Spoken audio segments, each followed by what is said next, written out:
मस्साजोगचे सरपंच संतोष देशमुख यांच्या हत्या प्रकरणातील मुख्य सूत्रधार आरोपी वाल्मिक कराडची अचानक प्रकृती बिघडल्यामुळे आणि अस्वस्थ वाटू लागल्याने आरोपी वाल्मिक कराडला बीडच्या जिल्हा रुग्णालयामध्ये उपचाराकामी दाखल केलं।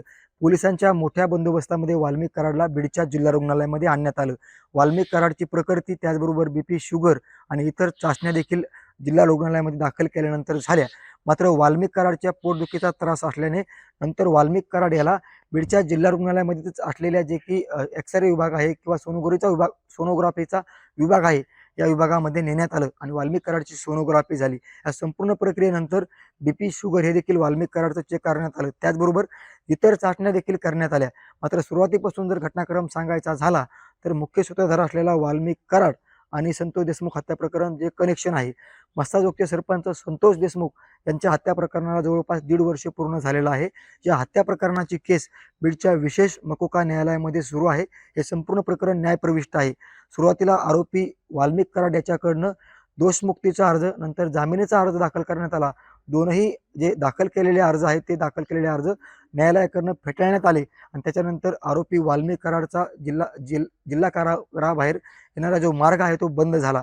मात्र एकंदरीत पाहायला गेलं तर संपूर्ण हत्या प्रकरणाच्या अनुषंगाने सोशल मीडियावरती होत असलेली चर्चा आणि ॲक्च्युअली परिस्थिती असलेली हे वेगवेगळ्या बाजू आहेत।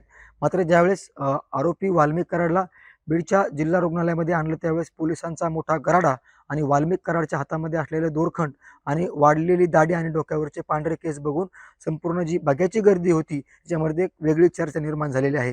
कारण ज्या वाल्मिक कराडचा जिल्ह्यामध्ये असलेला दबदबा, जिल्हा प्रशासनावरती असलेली पगड आणि मंत्र्यासोबतचा असलेला वावर हे बघून आज वाल्मिक कराडला या ठिकाणं हे दुसरे चित्र बघत असताना आपण बघू शकतो की कायद्यापेक्षा कोणीही मोठं नाही असं यावरून आपल्याला स्पष्ट होतंय। मात्र ज्यावेळेस वाल्मिक कराड याला जिल्हा रुग्णालयामध्ये आणलं गेलं त्यावेळेस सुरुवातीला प्राथमिक उपचार करण्यात आले। डॉक्टरांच्या सल्ल्यानुसार पोटदुखी होत असल्यामुळे सोनोग्राफी करण्यात आली आणि सोनोग्राफीनंतर वाल्मिक कराडला औषध उपचार देऊन पुन्हा बीड जिल्हा कारागृहामध्ये पाठवण्यात आलेलं आहे।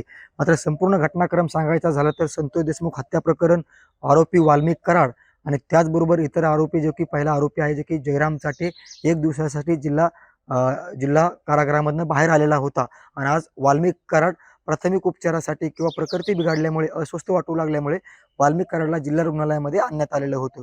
मात्र या संपूर्ण हत्या प्रकरणाच्या अनुषंगाने आणखी पुढे काय घडतंय आणि या प्रकरणामध्ये आणखी नेमकी माहिती काय मिळते हे देखील आम्ही तुम्हाला वारंवार पोहोचत राहू किंवा माहिती देत राहू। तुर्तास धन्यवाद। योगेश काशीद।